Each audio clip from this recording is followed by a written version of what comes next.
Alright guys, welcome. ये fuel policy नहीं है, ये कंट्रोलिंग पॉलिसी है। कंट्रोलिंग ऑटोमोबाइल इंडस्ट्री को, कंट्रोलिंग हमारी जेब। आप 120 रुपए जो पेट्रोल ले रहे हैं उसका भाव हम 15 रुपए लीटर करेंगे। जितना एवरेज आपको 120 रुपए के पेट्रोल में मिल रहा है उतना एवरेज आपको 15 रुपए पेट्रोल की कीमत जो है 15 रुपए उतना लीटर का इथेनॉल का एवरेज मिलेगा और 40% बिजली तैयार होगी। पहले हमारे देश में एक E10 फ्यूल मिलता था जिसे हम इथेनॉल भी कहते हैं। इसका मतलब है 10% बायोफ्यूल एंड 90% पेट्रोल। इससे हमें और हमारी गाड़ियों को कुछ खासा दिक्कत नहीं पहुंची, बट अब गवर्नमेंट ये चाहती है कि जो 10% ई फ्यूल है वो बढ़ा करके 20% कर दिया जाए। अब ये जो वर्ड आया एथेनॉल, ये बनता कैसे है? ये बनता है शुगर केन से। शुगर केन्स का जो वेस्ट रहता है उससे बनता है इथेनॉल, जो 10% मिलाया जाता है पेट्रोल में। E10, E20, E30 ये फ्यूल है। E20 वहाँ से प्रॉब्लम स्टार्ट हुई है। स्टार्ट इन द सेंस ये E20 फ्यूल रिड्यूस कर रहा है माइलेज को, और जो इंजन की लाइफ है वो भी रिड्यूस हो रही है। तो कार ओनर्स जो है वो कह रहे हैं कि डैमेज दिखने लगा है।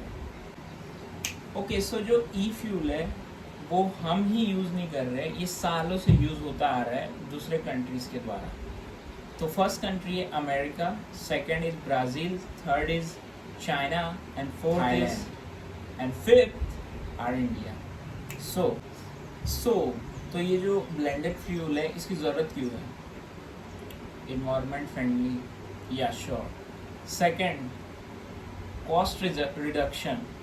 सो कॉस्ट इससे डाउन तो होगी, या श्योर, बट हमें तो कुछ मिला नहीं। हम तो वही 100 रुपये वाला पेट्रोल डला रहे हैं, 120। हमें तो कुछ मिला नहीं बॉस। जो बोलेंगे वो फ्यूल डलाएंगे, हम जो बोलेंगे वो गाड़ी खरीदेंगे।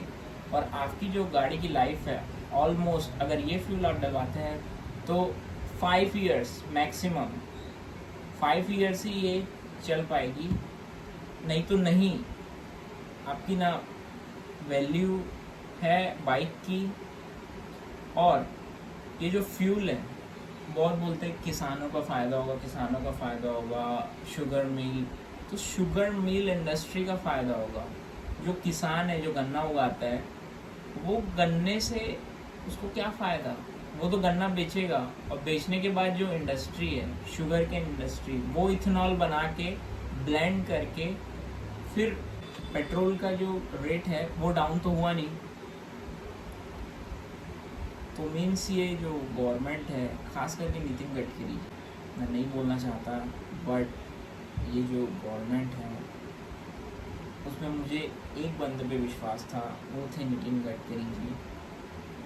इनकी रोडों की हालत करते हैं पॉडकास्ट में, ये सुनिए। रोड इंफ्रास्ट्रक्चर अमेरिका के बराबर 2024 समाप्त होने के पहले होगा, ये वचन आप। मैं 2024 समाप्त होने के पहले इंडियन रोड इंफ्रास्ट्रक्चर को अमेरिका के बराबर करूंगा, बिहार को देता हूं।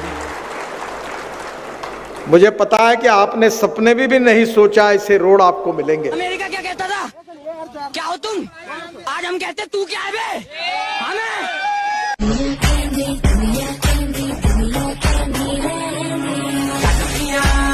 मैं कभी झूठे आश्वासन नहीं देता।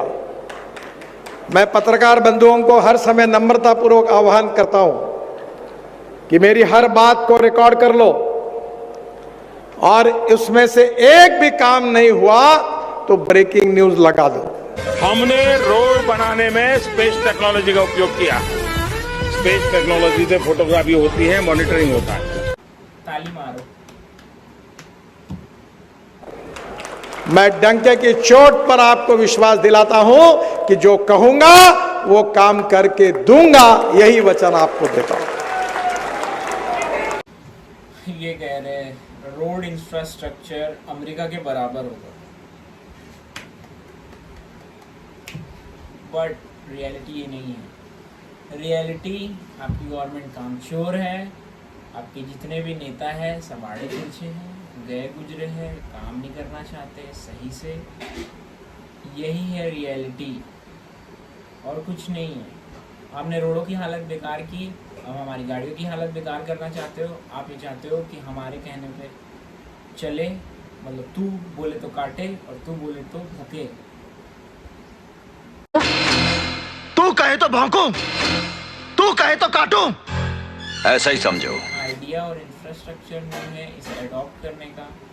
एंड जो इन्होंने वादे किए थे कि रिड्यूस होंगे पेट्रोल प्राइजेस, वो तो रिड्यूस नहीं हुए।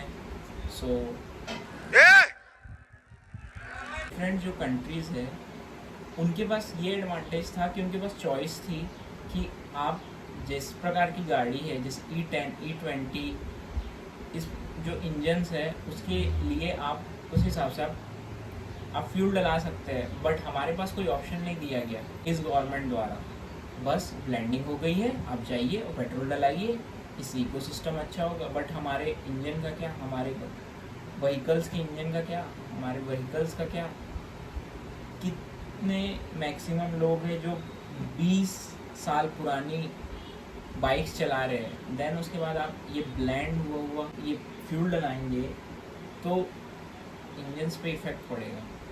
जो प्रॉब्लम है वो है गवर्नमेंट की ऐसी पॉलिसीज़ जो कंट्रोल करना चाहती है हम पर। कंट्रोलिंग हमारी फ्रीडम नहीं है, हम फ्रीडम से कुछ खरीद नहीं सकते, हम इनकी मर्ज़ी पे चलेंगे। अब बात करते हैं ईवीज़ की। कितने ईवी स्टेशन बनाया आपने, ईवी चार्जिंग स्टेशन बनाया आपने। आपके पास इंफ्रास्ट्रक्चर नहीं है, आपके पास कोई आइडियाज़ नहीं है कि ईवी को हम चार्ज कैसे करें। उसको इम्प्रूव करने के बजाय नई नई चीज़ें ला रहे हैं और हमारी परेशानी बढ़ा रहे हैं और कुछ नहीं। आपके बाइक या कार में ऐसी प्रॉब्लम शो हो रही है तो आप मुझे कमेंट करके बता सकते हैं। Thank you very much. आज के लिए इतना ही, मिलते हैं नेक्स्ट वीडियो में। वो कस के मारूंगा लात।